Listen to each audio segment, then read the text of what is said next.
ಜಿಪಿನ ಮನೆ ಕರ್ಕೊಂಡು ಬಂದಂತಹ ಭಾರ್ಗವಿ ಮಾವನ ಮನಸ್ಸೇನು ಗೆದ್ಬಿಟ್ಲು. ಆದರೆ ಅತ್ತೆ ನಿರ್ಮಲಾ ಅವರ ಮನಸ್ಸನ್ನು ಗೆಲ್ಲುವುದಕ್ಕೆ ಸಾಧ್ಯ ಆಗ್ತಿಲ್ಲ. ಯಾಕಂದರೆ ಇಲ್ಲಿ ನಿರ್ಮಲಾ ಅವರು ಇನ್ನೂ ಕೂಡ ಭಾರ್ಗವಿ ಬಗ್ಗೆ ತಪ್ಪು ತಿಳ್ಕೊಂಡಿದ್ದಾರೆ. ಈಗಲೂ ಕೂಡ ನನ್ನ ಗಂಡನ ಈ ಪರಿಸ್ಥಿತಿಗೆ ಕಾರಣನೇ ಭಾರ್ಗವಿಯಿಂದಾನೇ ಇವತ್ತು ನನ್ನ ಗಂಡ ಇಂಥ ಒಂದು ಪರಿಸ್ಥಿತಿಗೆ ಹೋಗಿದ್ದದ್ದು. ತಾನು ಮಾಡಿದ್ದು ಕೆಲಸವನ್ನು ಅಷ್ಟೇ ಅವಳು ಸರಿಪಡಿಸಿರುವುದು.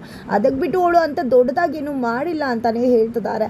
ಯಾವಾಗಲೂ ಕೂಡ ಭಾರ್ಗವಿ ಕಂಡ್ರೇನೆ ಆಗದಿರೋ ನಿರ್ಮಲಾ ಅವ್ರಿಗೆ ಈ ಕ್ಷಣ ಕೂಡ ಭಾರ್ಗವಿಯನ್ನ ಕಂಡ್ರೆ ಆಗ್ತಿಲ್ಲ. ಜೊತೆಗೆ ಹೇಗೆ ಬೃಂದಾಗೆ ಮನೆಯಲ್ಲಿರುವುದಕ್ಕೆ ಇಷ್ಟ ಇಲ್ವೋ ಅದೇ ರೀತಿಯಾಗಿ ನಿರ್ಮಲಾಗೂ ಕೂಡ ಮನೆಯಲ್ಲಿರುವುದಕ್ಕೆ ಇಷ್ಟ ಇಲ್ಲ.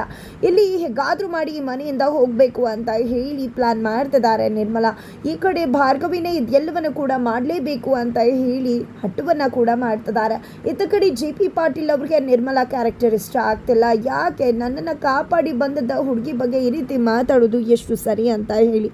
ಬಟ್ ಇಲ್ಲಿ ಶಕುಂತಲ್ ಅವರು JPಗೆ ಅರ್ಥ ಮಾಡಿಸ್ತಿದ್ದಾರೆ. ನಾನು ಯಾವಾಗಲೂ ಒಳ್ಳೆಯದೇ ಹೇಳ್ತಾ ಇದ್ದೆ ನಿನಗೆ, ಬಟ್ ಇಷ್ಟು ವರ್ಷಗಳ ಕಾಲ ನೀನು ಕೇಳಿದ್ಯಾ, ನಿನಗೆ ಅರ್ಥ ಆಗಿತ್ತಾ? ನೀನೇ ಅದನ್ನು ಹೆದರಿಸ್ದಾಗಲ್ವ ನಿನಗೆ ಸತ್ಯ ಏನು ಅಂತ ಅರ್ಥ ಆಗಿದ್ದು. ಹಾಗೆ ಅವಳಿಗೂ ಕೂಡ ಅರ್ಥ ಆಗೋಗಳಿಗೆ ಬರುತ್ತೆ, ಖಂಡಿತ ಅವತ್ತು ಅರ್ಥ ಮಾಡ್ಕೋತಾಳೆ ಅಂತ ಹೇಳಿ ಮಾತನಾಡ್ತಾರೆ ಶಕುಂತಲಾ.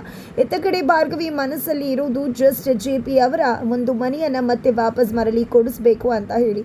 ಆದರೆ ಇಲ್ಲಿ ಬೃಂದ ಮೋಸ ಮಾಡಿರ್ತಕ್ಕಂಥ ಸಾಕ್ಷಿ ಮತ್ತು ಜಗನ್ನ ಅವರನ್ನು ಭೇಟಿ ಮಾಡೋದ್ರ ಮುಖಾಂತರ ನಿಮಗೆ ನೀವು ಏನು ಮಾಡಿದ್ರು JP ಮಾವಂಗೆ ಅದು ಸರಿಯಾಗಿ ಮಾಡಿದ್ರೆ ಅವರಿಂದ ನಿಮಗೆ ಅನ್ಯಾಯ ಆಗಿದೆ, ಅದೇ ಕಾರಣಕ್ಕೆ ನೀವು ಸರಿಯಾಗಿ ಸೇರಿ ತೀರಿಸ್ಕೊಂಡಿದ್ರ. ಬಟ್ ನಾನೇನು ಮಾಡಿದ್ದೀನಿ, ನನಗೆ ಯಾಕೆ ಈ ಶಿಕ್ಷೆ?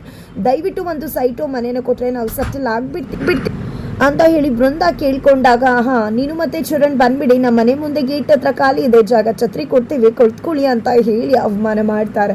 ಇದರಿಂದ ಬೃಂದ ರಚ್ಚಿಗೆ ಹೇಳ್ತಾರೆ, ಬಟ್ ಏನೂ ಯೂಸ್ ಇಲ್ಲ. ಅತ್ತ ಕಡೆ ಭಾರ್ಗವಿ JP ಅವರ ಮನೆ ಸೈಟು ಆಸ್ತಿ ಎಲ್ಲವನ್ನ ಕೂಡ ಮರಳಿ ವಾಪಸ್ ಕೊಡಿಸ್ಬೇಕು ಅಂತ ಯೋಚನೆ ಮಾಡ್ತಿದ್ದಾರೆ. ಹಾಗಿದ್ರೆ ಏನಾಗುತ್ತೆ ಮುಂದೆ ಅನ್ನೋದನ್ನ ತಿಳ್ಕೋಬೇಕು ಅಂದರೆ ಮುಂದಿನ ವಿಡಿಯೋಗೆ ವೇಟ್ ಮಾಡೋದನ್ನು ಮರಿಬೇಡಿ.